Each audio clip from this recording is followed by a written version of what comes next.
Note between sounds and hello E. Everyone, જુઓ ફોનિક્સમાં સૌથી વધારે આપણને કયા શબ્દમાં ભૂલ થાય છે ખબર છે? એ અને એ. યુઝ્યુઅલી પેરેન્ટ્સ પણ મિસ્ટેક કરતા હોય છે જ્યારે બોલે છે, અને કિડ્સ તો કરે જ છે. It's not new thing, right? તો પેરેન્ટ્સને પણ એવું ધ્યાન રાખવાનું છે જ્યારે પણ તમે ડિક્ટેશન કરો છો, આઈધર કોઈ બીજા ટીચર પણ ડિક્ટેટ કરે છે, તો એવું ધ્યાન રાખવાનું છે કે જ્યારે તમે બોલો છો તો જે સ્ટુડન્ટ છે એ કમ્પલસરી તમારા સામે એક વખત તો જોવે જ. વાય? બિકોઝ અત્યારે એનું બિગનિંગ છે.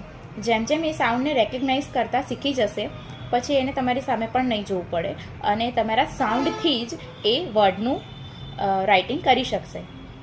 C, when you are sounding A, your mouth should be wide opening like a. Letter E નું સાઉન્ડ એ બોલી રહ્યા છો તો your mouth should be a little opening a. ચલો થોડા વર્ડ્સ આપણે બોલીને જોઈએ તો તમને જલ્દી ખ્યાલ આવશે. બ આ ડ, બેડ, કંઈ ખોટું અથવા ખરાબ વસ્તુ માટે આપણે વાપરીએ છીએ. વેરી સેમ વે, બ એ ડ, બેડ, સૂવા માટેનો પાટ અથવા પલંગ. ધ નેક્સ્ટ ઇઝ પ એ ન, પેન. પ એ ન, પેન. બ એ ગ, બેગ. બ એ ગ, બેગ. ધ્યાન રાખજો.